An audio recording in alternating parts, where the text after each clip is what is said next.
Hola, hola, ¿qué tal? ¿Cómo están? Sean todos ustedes bienvenidos a este nuevo capítulo, a este nuevo programa llamado Shalom a todos.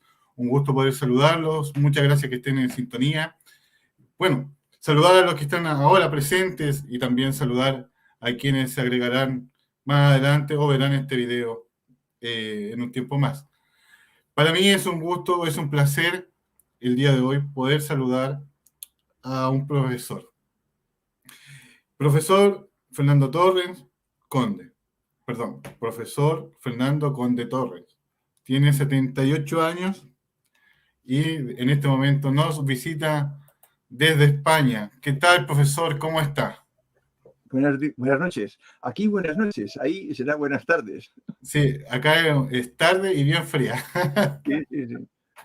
¿Cómo está, profesor? ¿Cómo le Bueno, va? encantado de estar con ustedes.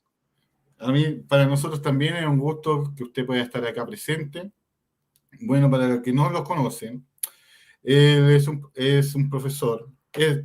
Bueno, tiene un doctorado en ingeniería industrial, tiene 78 años, ha publicado 4 libros, que son La Salud, el año 1987, El Grupo de Jerusalén y los Evangelios que generó, el año 2002, Simón, Ópera Magna, el año 2004, y este último libro del cual vamos a hablar hoy, que se llama Año 303, Inventan el Cristianismo. Profesor, ¿cómo fue esa experiencia? ¿Cómo es que llegó a decidir y a tomar la decisión de investigar los sucesos del cristianismo? Sí. Bueno, yo cuando tenía 40 años, iba a cumplirlos, tuve una conversación con un amigo y a resulta de esa conversación, él me dijo, acabarás creyendo en la reencarnación, cosa en la que él creía y yo no. Y entonces eso a mí me sacudió, ¿no? Porque dije, demonios, o él o yo estamos equivocados, no pueden ser los dos lo cierto. Y entonces empecé a investigar sobre eh, cómo está organizado el mundo, eh, cómo es Dios, eh, si hay Dios, qué es verdad, qué hacemos aquí, qué hay después, qué había antes, todas esas cosas. El quién soy yo, qué hago aquí, de dónde vengo y a dónde voy. Y estuve 7 años investigando eso, leyendo libros. Y al final de esos 7 años, pues estoy convencido de que llegué a saber cómo eran todas esas cosas. Y me encontré con lo que yo llamo maestros del conocimiento griego. ¿eh? Sócrates, Parménides, Empedocles, Anaxágoras y una serie larga de los fundadores de las tres escuelas y acabando en Plotino. ¿eh? Y dije, bueno, pues ahora, si estamos equivocados todos estos sabios y yo. De forma que no creo que estemos equivocados, ¿no? Y dije, bueno, ahora estoy averiguando lo que es verdad. Pero, claro, yo ya pensaba, ¿por qué mi religión no enseña estas verdades tan profundas, tan elevadas y tan útiles? Y dije, pues llegará un día en que tenga que averiguar cómo se inventó, cómo nació el cristianismo. Y cuando acabé ya no encontraba más maestros porque yo buscaba maestros más modernos y me encontré con maestros modernos, no solo los griegos. ¿eh? Por ejemplo, Khalil Gibran es un maestro, o alguno más, ¿no? Y Odún Scott Oriúgena en la Edad Media. Y entonces, pues cuando ya no encontraba más maestros, pues dije, ahora tengo que averiguar un poco cómo surgió el cristianismo. Y empecé, yo cuando tenía 47, el año 92, empecé a, primero documentarme, porque lo primero que hay que hacer cuando vas a investigar algo es documentarse, conocer el estado del arte, que se llama. Y yo pues estuve recogiendo informaciones y libros y artículos de teólogos, que eran los que sabían, lógicamente, pues esto, y vi que había un gran desconocimiento. En el año 92 no se sabía qué evangelio se había escrito primero. Había unos que decían que Mateo y otros que decían que Marcos. Y dije, bueno, pues entonces como... Y por supuesto nadie sabía quién era nadie y ni de dónde eran, ni de qué año eran. Entonces dije, bueno, pues yo puedo entrar en ese tema porque no se sabe. A ciencia cierta no se sabe bien. Y ahí empezó. Y empecé a... Yo tenía una Nacar Colunga, una Biblia, y empecé leyendo la Nácar Colunga y encontré cosas un poco sorprendentes, como encuentra todo el que empieza este tipo de investigación, ¿no? Y pasados unos años me dije, tengo que aprender griego, porque no puedo leer traducciones, no puedo basar una investigación en traducciones. Y entonces, pues, me apunté a unas clases regladas de una universidad para estudiar griego koiné. E incluso también, llevado de mi optimismo y de mi... Entonces estaba muy de moda el Qumran, los rollos de Qumran, año 92. Y se decía que había relación con el cristianismo primitivo. Así que también aprendí hebreo bíblico, a traducir. Yo aprendí solo a traducir, no sé hablar ni sé escribir, solo sé traducir, que era lo que me hacía falta, poder traducir los evangelios en griego. Y bueno, pues ya con eso pude traducir, con 2 cursos que di, de cada idioma, pude traducir. Y eso supuso una gran ayuda, porque podía familiarizarme con la forma de escribir de Marcos, de Lucas, de Mateo y de Juan. O sea que esa fue interés personal. O sea, todo parte por un interés personal. Sí, totalmente. Por atar cabos que estaban sueltos. Y yo, a mí no me gusta que me engañen. Yo soy muy, muy técnico y muy exacto. A mí no me gusta estarme toda la vida, pero dije, joder, yo no puedo estarme toda la vida engañado. Yo tengo que saber si mi religión es cierta o no, si lo que yo creo es cierto o no, o solo lo creo porque me lo dijeron mis padres. Ellos podían estar engañados. Y de ahí vino mi motivación. Era puramente personal.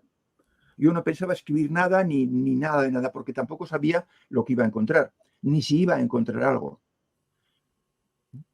Pero pronto empezaron los hallazgos. Oiga, profesor, mire, en su prólogo, en el prólogo dice, el objetivo era averiguar quiénes habían escrito los 4 evangelios y los demás escritos que forman el Nuevo Testamento.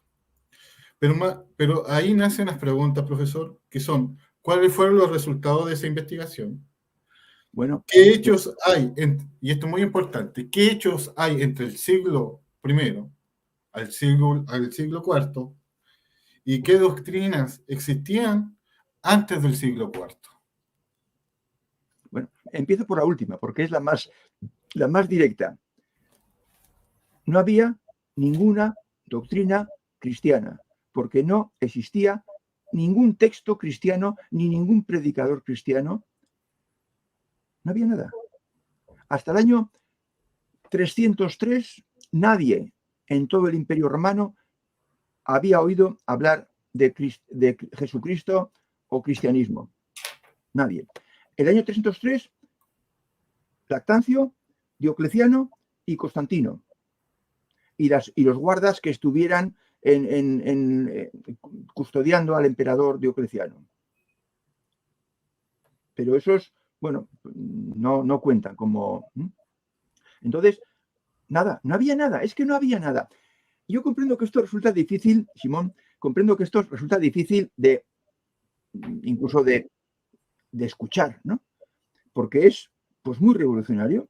No había nada. Todo empezó con Lactancio entrevistándose con Diocleciano para proponerle crear una nueva religión. Porque el imperio corría peligro, según Lactancio.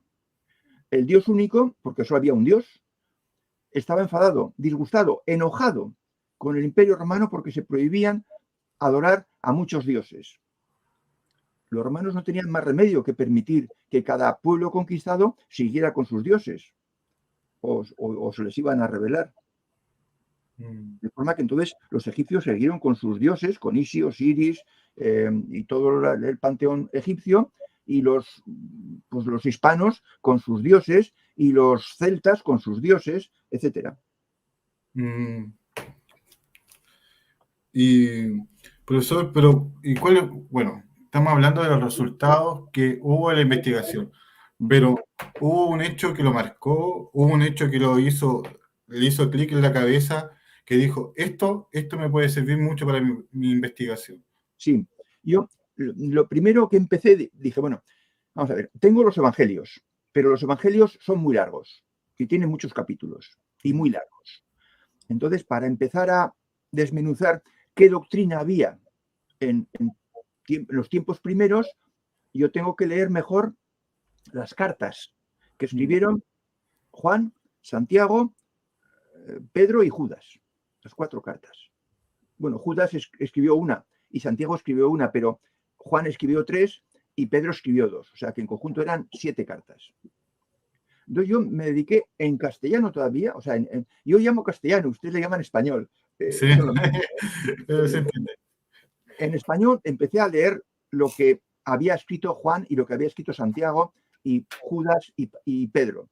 Y entonces me di cuenta inmediatamente de que en los escritos, en las cartas de Santiago y de Juan, había conocimiento de los griegos. O sea, había doctrina auténtica, doctrina verdadera, pero estaba muy, muy, muy esparcida, muy, muy diluida, muy diseminada y poco, muy poco seguida. No se entendía bien. Mientras que en las cartas de Pedro y de Judas no había doctrina auténtica en absoluto. Y entonces dije, bueno, pues aquí esto de luego proviene de 2 personas distintas, porque el tener el conocimiento de los griegos es de un maestro. Y esto es decir mucho en la antigüedad. Un maestro del conocimiento es, pues como ahora, qué sé yo, un premio Nobel, por decir algo. Es como decir, no, es que es un premio Nobel. Bueno, pues, mientras que en las cartas de Pedro y Judas había visión mágica, milagros, cosas poco creíbles para una persona moderna. Y entonces dije, bueno, pues ya, por de pronto, ya veo 2 autorías distintas. Y entonces me di cuenta de que separando lo que era cierto en la carta de Santiago, por ejemplo, separando lo que era cierto, lo que era auténtico conocimiento de los maestros griegos, se formaba una carta dentro de la carta. O sea, había continuidad en los párrafos auténticos, sabios, había continuidad. Y yo tomé até esos párrafos y estaba construida una carta. Pero es que luego había otra. En la actual carta de Santiago, que es muy larga, había 2 cartas originales. Y esas cartas alguien las había interpolado con doctrina fantástica, milagros, tonterías, barbaridades. O sea que las cartas originales habían sido interpoladas, cosa que es muy frecuente en la antigüedad. Yo sabía que era muy frecuente la interpolación. Mientras que las cartas de Pedro y de Judas no estaban interpoladas, eran todas barbaridades. Entonces dije, bueno, pues ya distingo por lo menos 2 autores. Y además, 2 etapas de redacción, porque Santiago escribió su primera carta y su segunda carta con conocimiento verdadero, válido incluso hoy, y luego vino alguien posterior que le interpoló, le añadió tonterías, conceptos erróneos, y así resultó, uniendo las 2, la carta que tenemos hoy como de Santiago. Dije, bueno, entonces eso significa que en los primeros tiempos había una pugna ideológica muy grande entre 2 corrientes del cristianismo y que triunfó la segunda, la mala, la no sabia, la que contenía barbaridades. Esto fue, por ejemplo, lo que me incitó a seguir, porque dije, no, aquí hay gato encerrado. Esto no es trigo limpio. Aquí ha habido una pugna ideológica brutal en los verdaderos comienzos, cuando se estaba gestionando o generando el Nuevo Testamento. Eso me incitó a seguir. Lo otro, profesor, que podemos, bueno, uno que ha leído los textos también puede darse cuenta de las contradicciones que hay entre un evangelio y otro. Por ejemplo, el suicidio del supuesto Judas. Un evangelio dice que se ahorcó, el otro evangelio dice que se lanzó al precipicio. Mm. Pero hay algo más técnico que usted pudo darse cuenta al momento de leer estos textos, que es la estructura, que la estructura de escritura era distinta. Sí, sí, pero vamos a distinguir de las dos cosas que dice, porque la primera discrepancia, por ejemplo, la genealogía, por decir otro ejemplo distinto, la genealogía de Jesús en Mateo y en Lucas es distinta. Es distinta, sí, completamente. Entonces, eso no puede ser, eso no puede ser, evidentemente.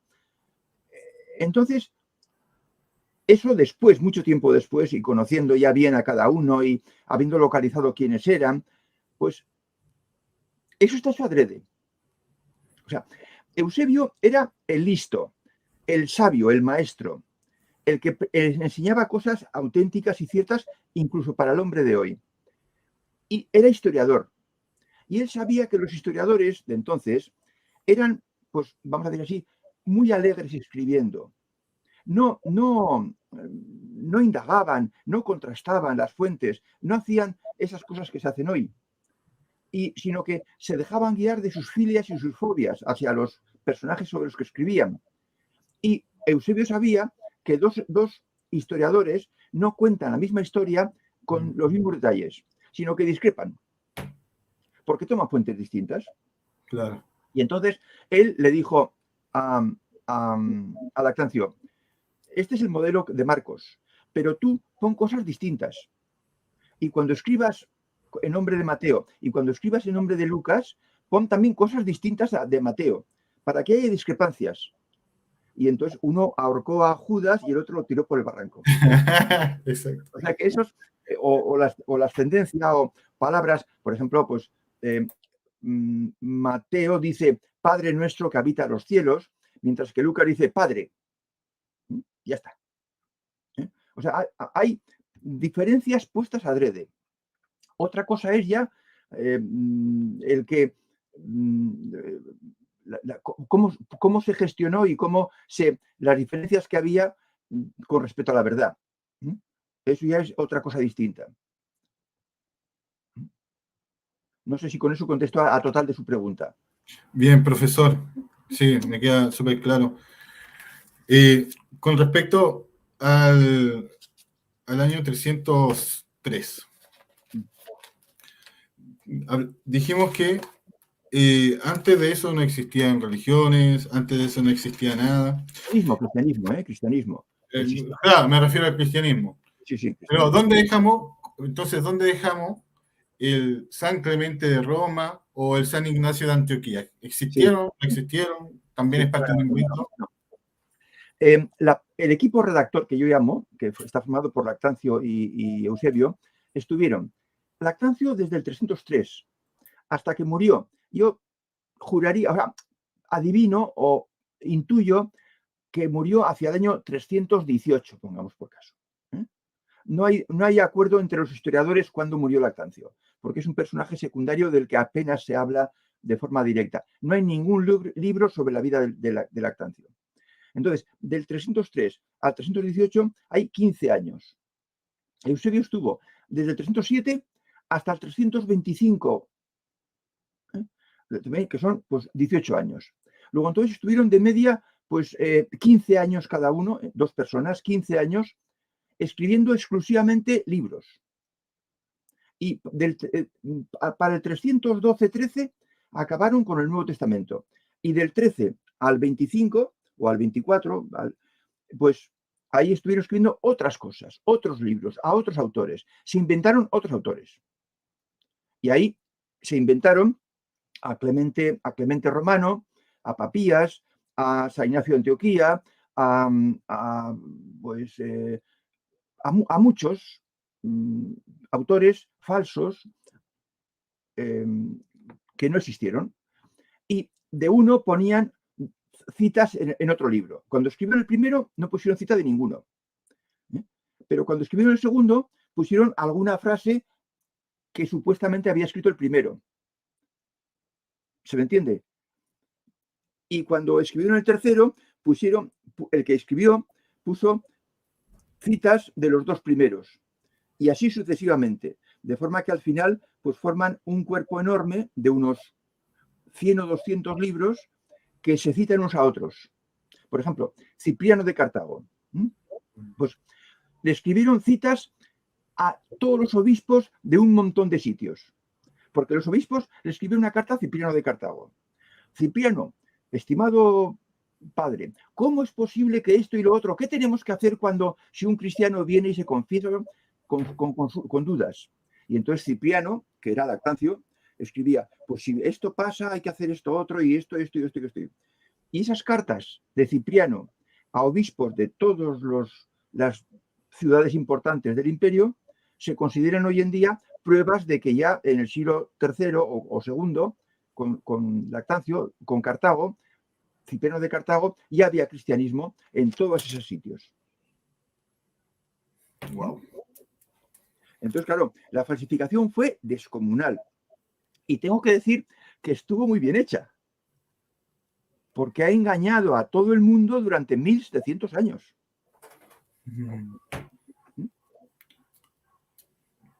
Profesor, mire, según la fuente, aquí tengo una fuente, según la fuente historia y biografía.com, Lactancio enseñó retórica, se convirtió en el cristianismo, luchó contra el paganismo y contra también la cultura grecorromana. ¿Ya?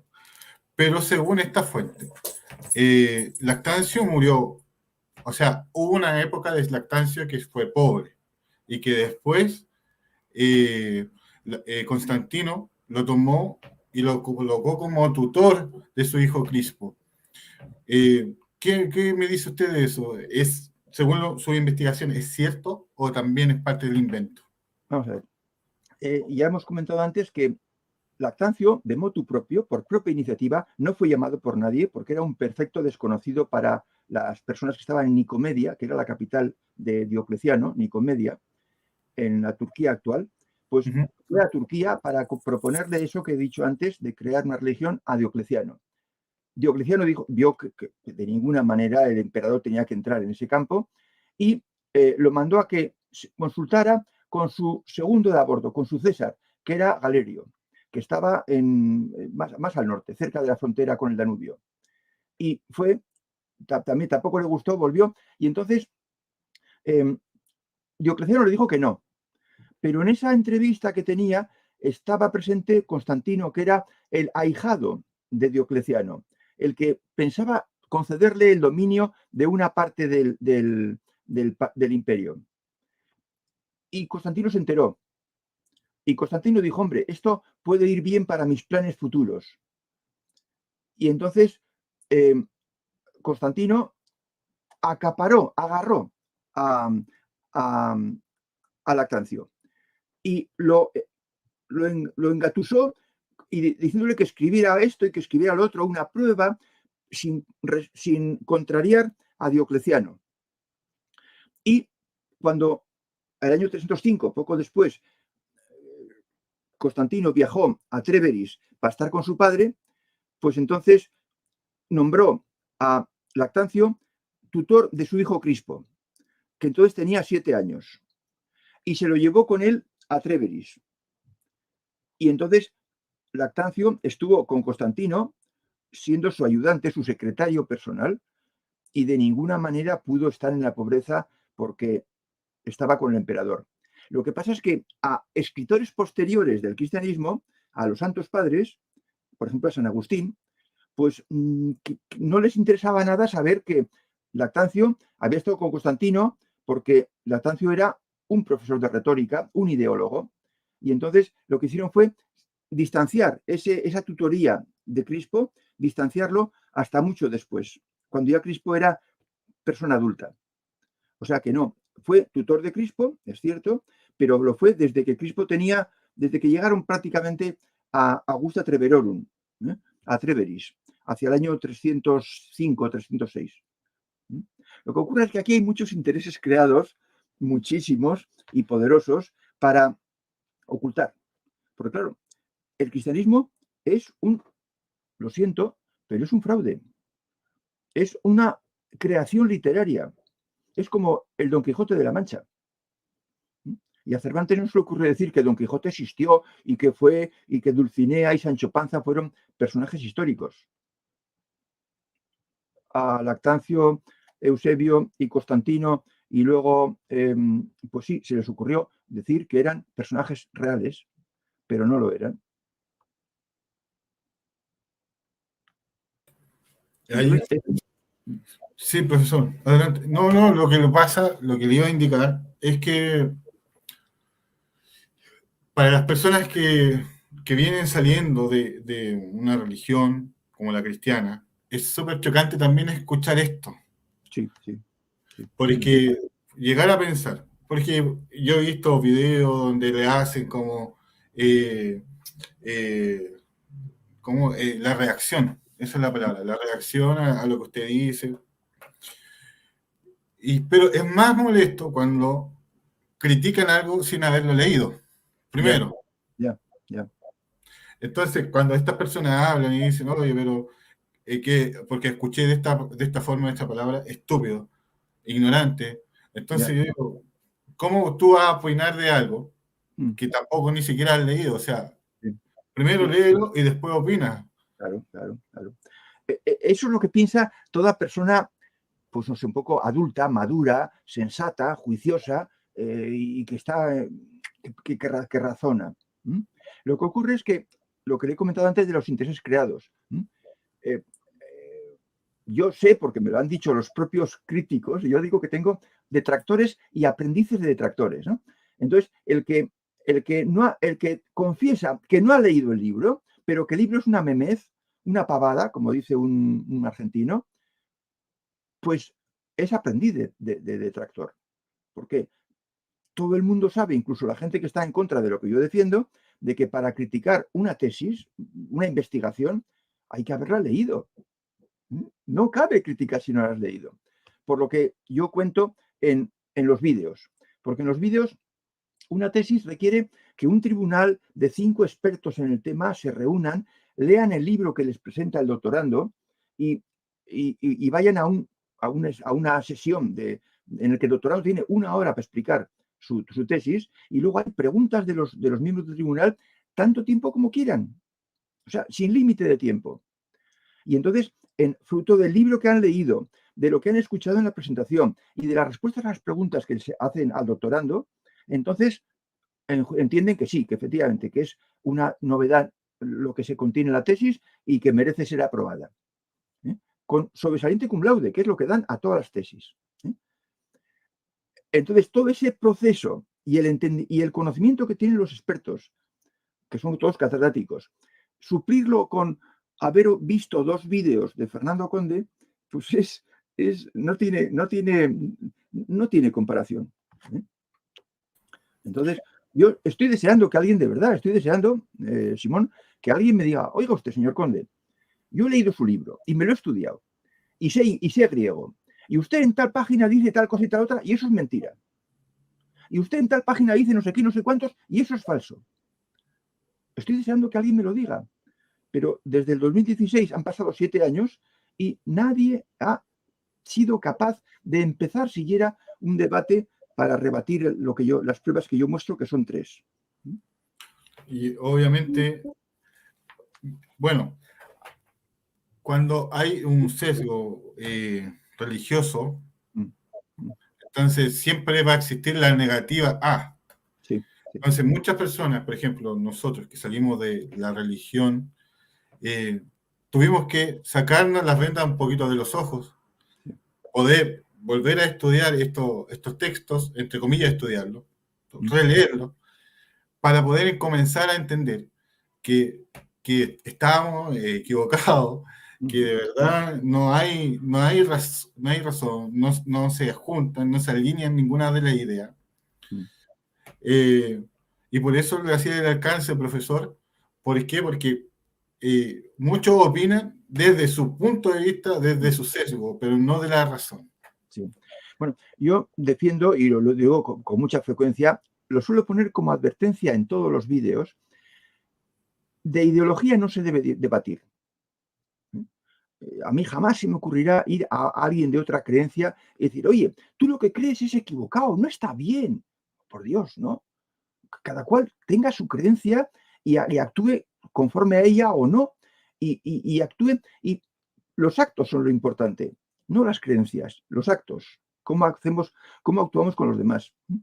Entonces, por eso yo rehuyo debatir sobre, y me he negado y me negaré a debatir con un protestante o con un católico creyente, practicante, porque no creo que hay que debatir.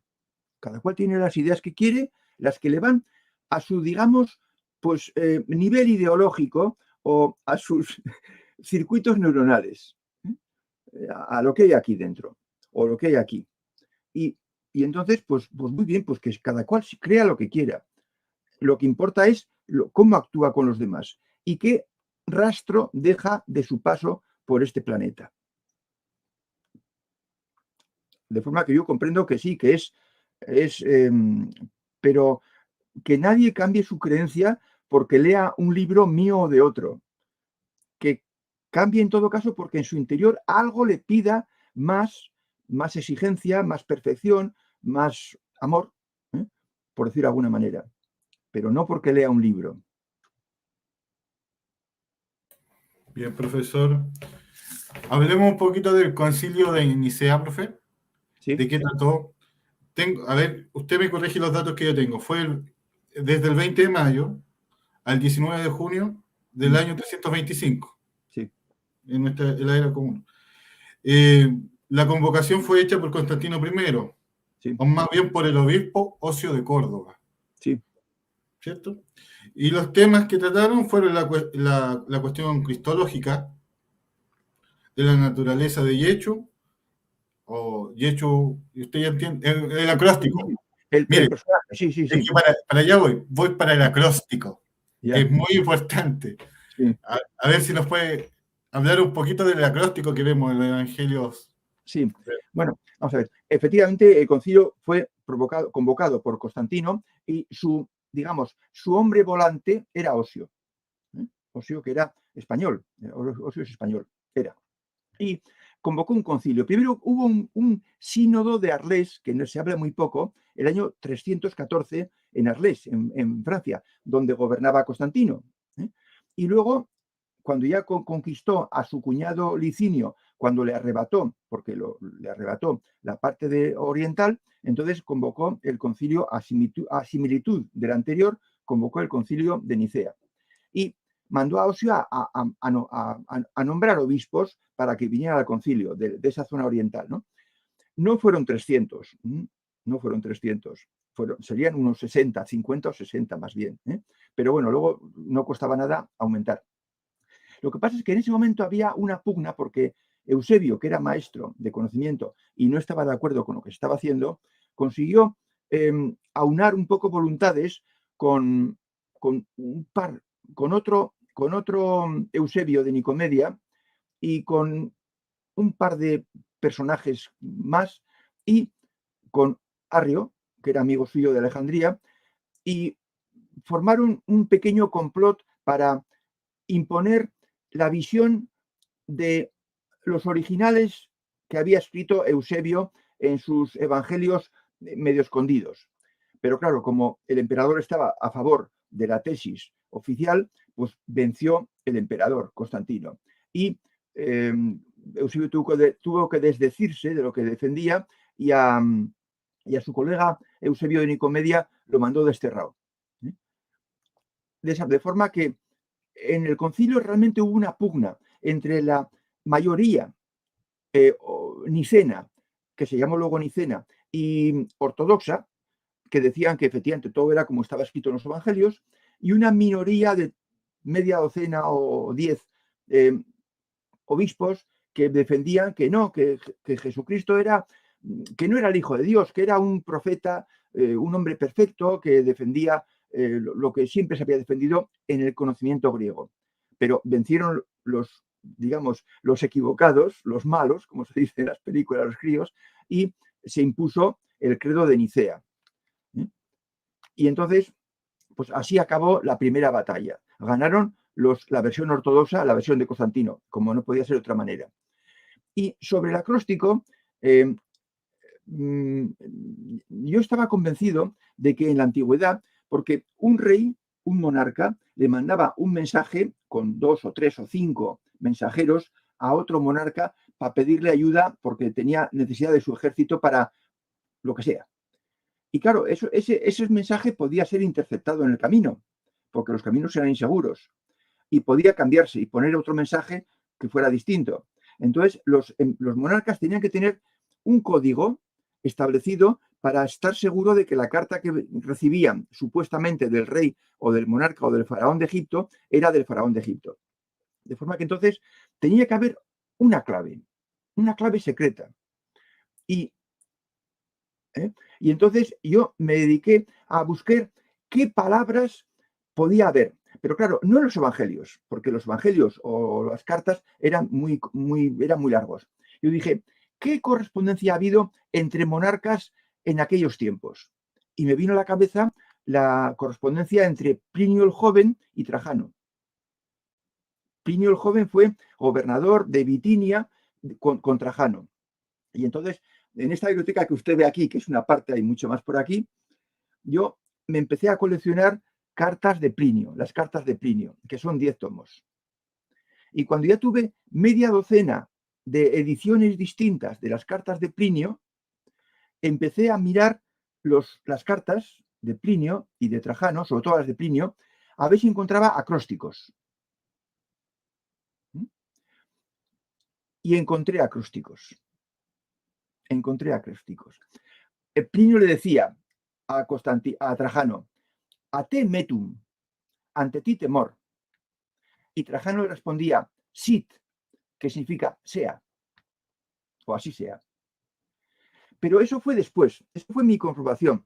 Antes, yo me leí en griego todos los escritos de los santos padres griegos, de los padres apostólicos y de los padres apologetas.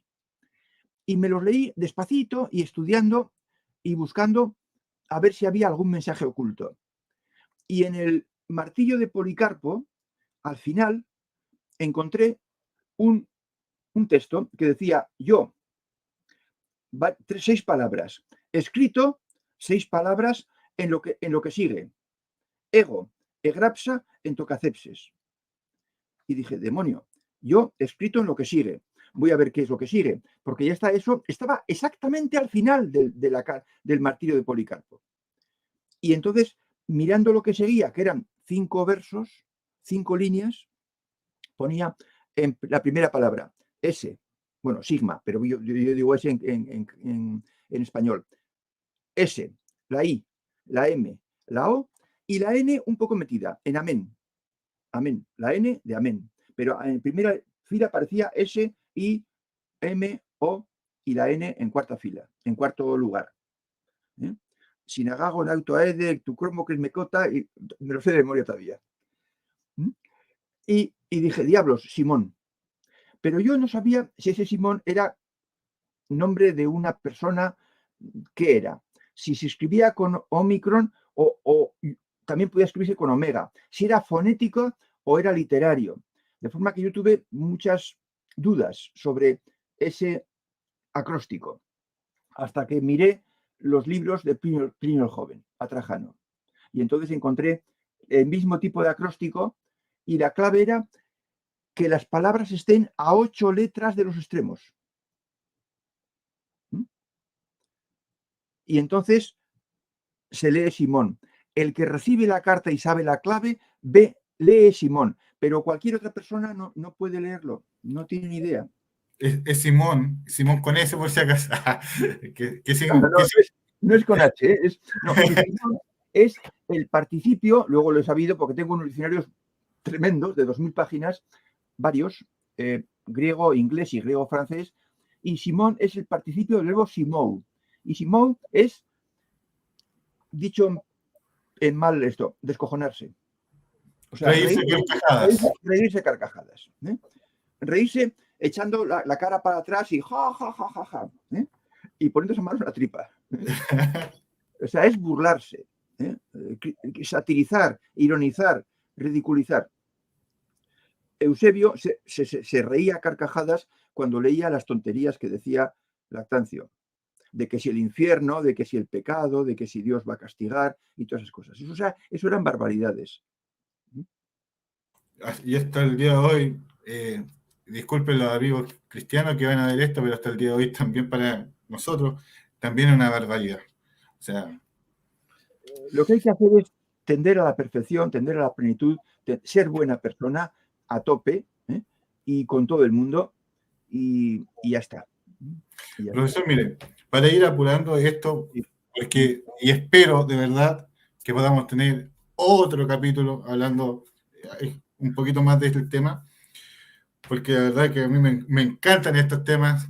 Yo cuando hice contacto con usted y usted me dijo que sí, automáticamente pesqué todos los libros que tengo, de ahí se los voy a mostrar y me los puse a leer.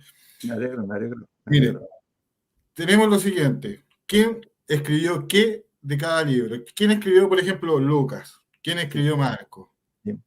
Bueno, ahora ya sabe el oyente que Lactancio era un ignorante, que era un propietario, era una persona riquísima, que tenía un patrimonio inmenso y no había hecho ni caso a la moral, ni a la ética, ni a nada.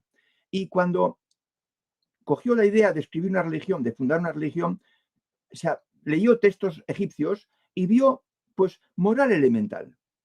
Por ejemplo, pues venimos sin nada y partimos sin nada. Luego es tonto acumular bienes en la tierra. O no hagas a los demás lo que no quieres que te hagan a ti. Ese tipo de moral básica, fundamental, pero que hay que seguirla, pues le pareció que había descubierto el Atlántico. Y corriendo hizo un acopio de parábolas y de mensajes de estos, de tipo de moral de los textos egipcios, y se fue corriendo a Diocleciano.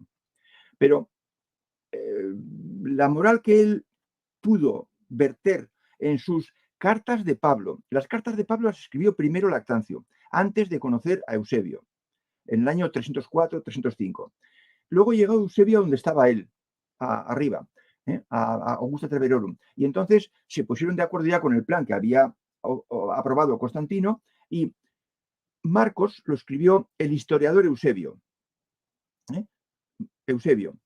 Y con ese modelo le dejó a Lactancio para que escribiera dos, Mateo y Lucas, que los escribió Lactancio copiando, siguiendo a Marcos. Por eso le llaman los sinópticos, que es sinoreo, ver lo mismo, se lee lo mismo, cuando lees los tres. Pero con las diferencias que ya le dijo Eusebio que pusiera. Y luego, cuando ya estaban acabados los tres, entonces Eusebio cogió y dijo, bueno, ahora voy a crear uno a mi aire. Y escribió Juan, que es completamente distinto. Y luego siguieron escribiendo más cosas. Las epístolas de Santiago y Juan las escribió Eusebio, con conocimiento dentro, que el lector puede, el oyente puede intentar diferenciar qué frases de la epístola de Santiago son ciertas y qué partes son morralla ideológica. Y en cambio, Lactancio escribió las epístolas de Pedro, que son dos, y la de Judas. Y también escribieron el Apocalipsis, que es un conjunto de barbaridades, siguiendo la apocalíptica antigua judía. O sea, imitaron al libro de Enoc. Se basaron mucho en el libro de Enoc. Entonces, y además de eso, escribieron los Hechos y luego un montón de libros atribuidos a falsos escritores cristianos. Esa es la génesis del Nuevo Testamento. Ahora sí, estábamos guiados, disculpe, profe. Mire, el resumen de su libro, ¿ya? En el resumen de su libro usted dice, corre el año 303, un ciudadano romano se presenta ante Diocleciano para proponer crear una nueva religión y evitar así el fin del mundo. El fin del mundo. Profesor, pregunta con respecto a eso. ¿Ya se hablaba del fin del mundo o él estaba hablando para evitar el fin del mundo para Roma? Vamos a ver, del año 260 al 300 hubo el periodo que se llama, no me acuerdo cómo se llama, los emperadores duraban muy poco. Hubo 50 años de crisis. Y venía un general, le mataba al emperador y se proclamaba el emperador. Y luego venía otro, le mataba a él y se proclamaba emperador. O sea, los emperadores breves. De forma que entonces, pues eso, el imperio iba mal. Había incursiones de los bárbaros en las fronteras y estaba todo el mundo inquieto. Entonces, eso Lactancio lo interpretó como que el Dios único estaba en contra de que se adorara a otros dioses y que eso era el principio del final. Y entonces dijo, para que no pase esto, una nueva religión adorando todos a un Dios único. Y esa fue su propuesta que le llevó a Diocleciano el año 303. O sea, no es que se hablase del fin del mundo, no. Esa fue una idea propia de Lactancio. Para convencer al emperador de que le apoyara su plan, porque él quería hacer un equipo redactor en el que él fuese el jefe y los demás, pues, escribiendo lo que él decía. O sea que esa fue la génesis del fin del mundo de Lactancio. Y lo habla en su libro Instituciones Divinas. Claro, es uno de los libros más famosos que él tiene. Cuando me enteré de que Lactancio podía estar metido en el ajo, rápidamente me fui a la librería y de Gredos, lo tengo ahí, me compré 2 libros que son 2 tomos de Instituciones Divinas. Y conforme iba leyendo, Dios mío, dije, este es mi hombre. Este es mi hombre porque ahí, en Instituciones Divinas, hace casi una confesión. Casi confiesa que va a crear una religión que diga sus ideas. Yo voy a enseñar a los hombres la verdad y sacarlos del error. Era la religión a crear en breve. Oiga, profe, mire, para las personas que no han leído el libro, si quieren primero armar una opinión de algo, léalo. Léanlo. Sí. Después se opina, o sea, no se puede hacer las cosas al revés. Sí. Pero antes, profesor, disculpe que le interrumpe. Vemos a los 2 Eusebios. Eusebio de Cesarea y Eusebio de Tiro. Nicomedia. Eusebio de Cesarea le está... Que nació en Tiro, pero luego fue obispo de Nicomedia. Sí. Ah, bien. Fue obispo de Nicomedia. Ya. Sí. El punto es el siguiente, profesor.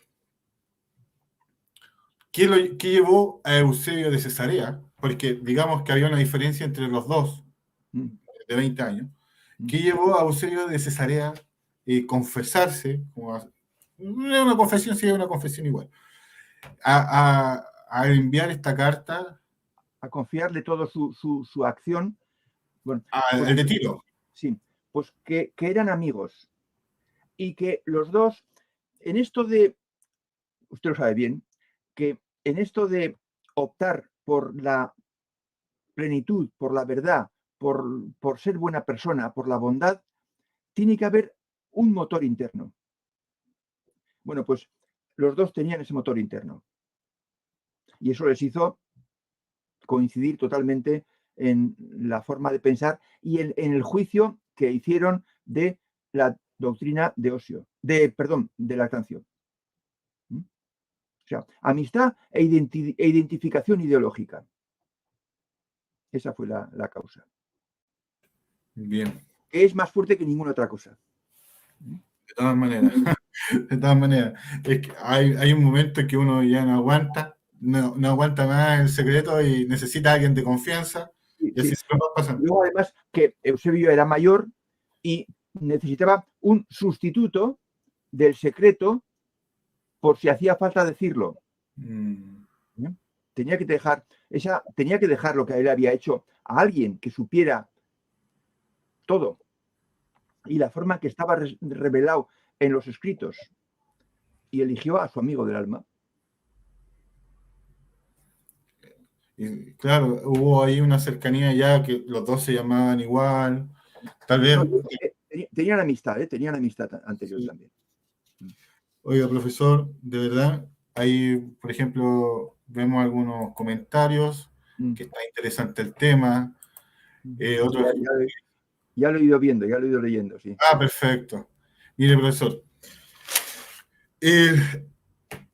a medida que hemos ido avanzando en esta conversación, nace la pregunta.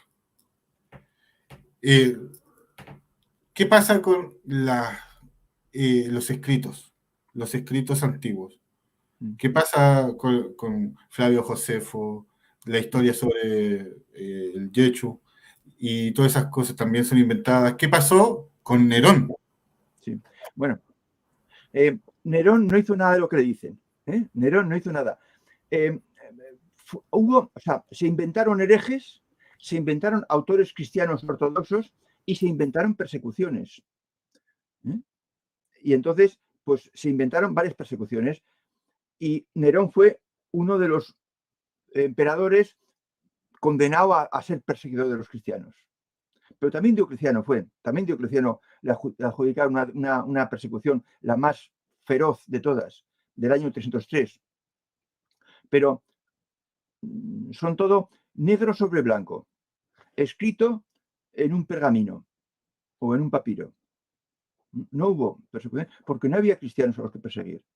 Además, hay una cosa muy curiosa, y es que los cristianos, sobre el papel, se dejaban matar, y no hacían nada, pero cuando tomaron el poder con Teodosio, fueron intolerantes, persiguieron a todos los griegos, los maestros griegos, los filósofos y los judíos, porque Lactancio tenía odio a todo el que no opinaba como él. Y tomó el Antiguo Testamento, los textos sagrados de los judíos, y se apropió de ellos. Y dio un pago fatal. Fue, injusto y desagradecido, porque en los libros primeros que escribió Lactancio sobre antiguos cristianos, ya inculcaba el odio a todo lo judío, porque decía que los judíos denunciaban a los cristianos y luego no permitían que sus cadáveres los pudieran enterrar y cosas así. O sea que tenía un odio, metido hasta el tuétano. Y eso es de un mal bicho, de una mala persona. Profesor, entonces, lo que se dice en Nerón no ocurrió tampoco. No había a quien perseguir. Eusebio lo incluyó en su historia eclesiástica y con eso le dio carta de existencia. Eso me acuerdo. Donde me nombró Eusebio, me acuerdo de algo muy importante. La mayoría de las historias eclesiásticas son de Eusebio. No, todo. La historia eclesiástica es obra de Eusebio. Todas. De hecho, uno se pone a investigar y se encuentra con que ¿quién me investigó eso? Fue Eusebio. Entonces, lo que ocurre es que cuando alguien miente por escrito, la mentira queda ahí. Y si tú miras con visión aguda, te puedes dar cuenta de que el primero que miente sobre un hecho es el más interesado en que ese hecho sea conocido. Luego entonces lo publica. De forma que entonces cuando hay un tema que es dudoso, lo que hay que ver es quién habló de él el primero, porque muy posiblemente ese es el falsificador. Profesor, pero referente a eso, ¿qué podemos opinar entonces sobre el edicto de Milán? Bueno, La ley de la es falso, viene en la historia eclesiástica. Es falso. No existió. Hay también otro edicto me parece que es de un anterior. No me acuerdo quién. Pues también falso. O sea, es que, vamos a ver, tenían el apoyo del emperador, de Constantino, que era emperador de todo el imperio. Y entonces escribieron lo que quisieron. Y nadie iba a llamarles la atención ni a exigirles nada de nada. Lo que ellos escribían era cierto. Y había que creer eso. De forma que tenían completamente las manos libres para hacer y deshacer en la historia lo que quisieran. Y forjaron una fábula que pues ha estado vigente 17 siglos y no sabemos cuántos más. Exacto. Bueno, tenemos anterior siglo III, el siglo III, tenemos a los maniqueísmo, el siglo IV tenemos al donatismo, Sí. Y también tenemos al arianismo. Sí. el arrianismo, ¿qué era en Sí. específico? Bueno, el maniqueísmo era de Mani en el Imperio Persa. Eso Claro. es otra cosa. O sea, Mani fue bien querido y protegido por un emperador persa, pero su hijo se cansó de él y lo mató. Pero eso es en el Imperio Persa, no tiene nada que ver con nosotros. Claro.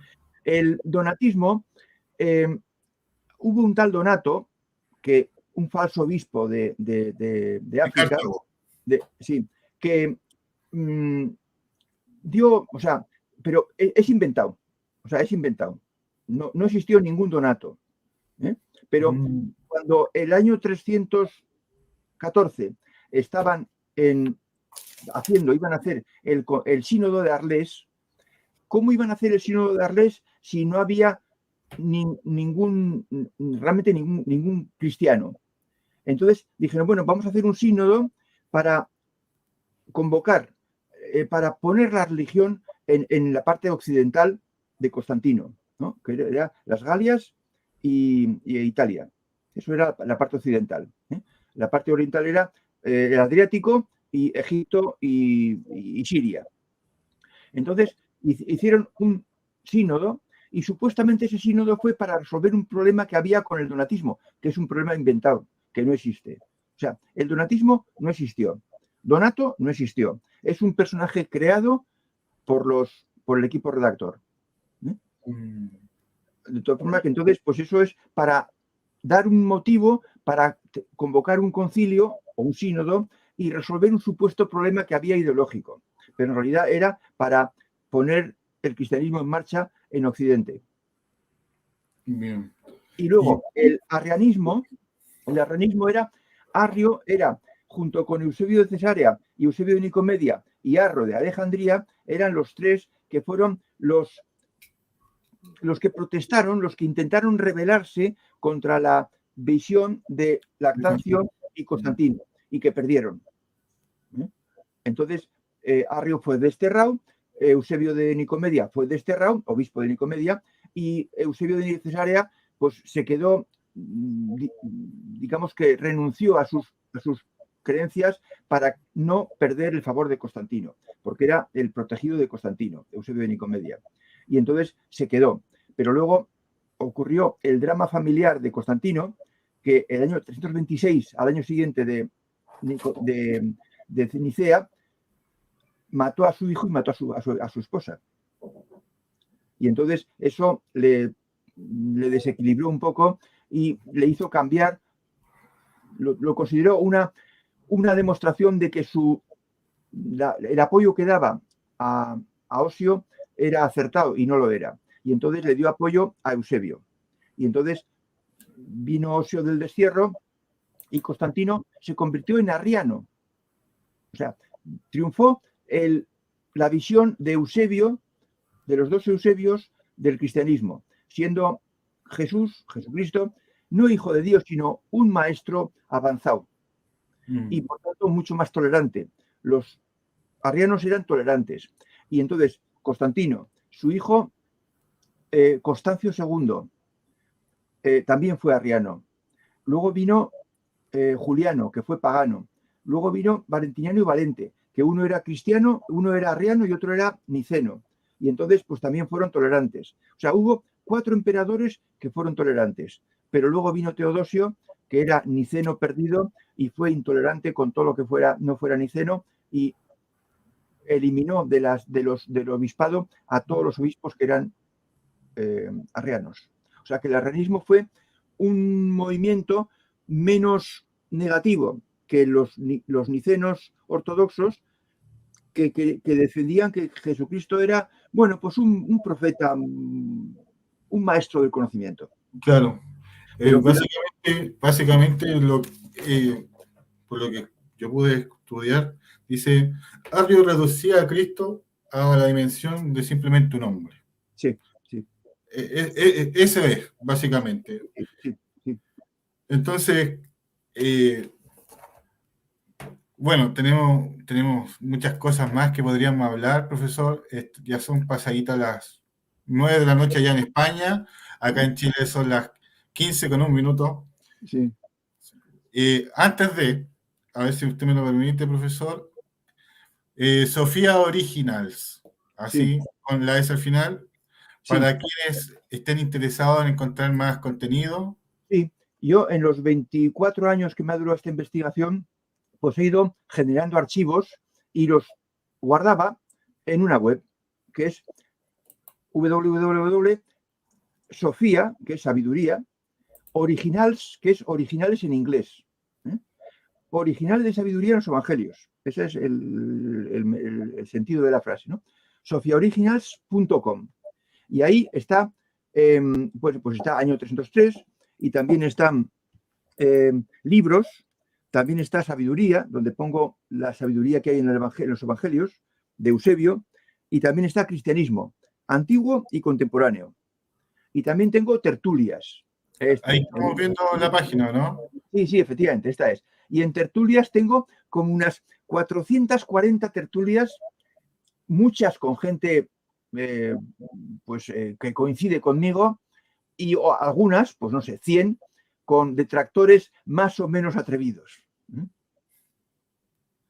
que ninguno ha leído el libro. Sí, ninguna. Bueno, profesor, le dejo hecha la invitación. Usted sabe que nos estamos escribiendo a la antigua por mail. Sí. Cuando usted guste, cuando usted desee, y si quiere que extendamos un poquito más para A la su próxima. mejor conveniencia. ¿Sabe lo que me han hecho? En alguna otra ocasión, usted recibirá dudas de sus oyentes, ¿eh? Y dudas más o menos difíciles. Pues entonces las puede apuntar y dentro de X tiempo me dice, Fernando, tengo un montón de dudas para usted. Y si son complicadas, adelántemelas, yo me preparo la respuesta y hacemos una respuesta a dudas de sus oyentes. Sería genial, profesor. También quiero hacer una mención. Quiero agradecer a Carla Díaz. Usted lo ubica bien, pues, Carla Díaz. Sí, Carla, la tengo mucho cariño yo a Carla. Gracias a Carla llegamos, bueno, antes que hiciera el video con Jacob Amal-Rothstein, un judío, que tiene una página llamada Filosofía Judía. Bueno, ahí fue antes, ella lo entrevistó el año 2019, si no Sí, más. sí, en febrero me acuerdo. Claro, entonces así llegué a usted, gracias a Carla Díaz, así que Carla Díaz, muchas gracias. Profesor, se nos ha pasado el tiempo, pero me gustaría volverlo a tener, usted ya sabe. Yo Las encantado. personas que están aquí conectadas en este momento ya saben lo que dijo el profesor. Hagan sus preguntas, si tienen inquietudes, me las hacen llegar al WhatsApp o directamente vía interna a novagidas.tv. Sí. Y profesor, agradecerle su tiempo, agradecer que usted está acá. Encantado, Simón, encantado. Ha sido un placer. Para mí igual. Chicos, y a todos los que están ustedes en sus casas, muchas gracias por estar aquí presentes. Los dejo también invitados para el próximo domingo, les digo al tiro, domingo 25. Domingo 25 de junio, vamos a estar con el profesor y arqueólogo Diego Chama y también estaremos tocando algunos temas, por ejemplo, el rey David y los nuevos hallazgos que se han encontrado en Israel. Efectivamente, sí. Muchas gracias a todos, muchas gracias, profesor, y que tengan todos una muy, pero muy buena semana. Gracias, Simón.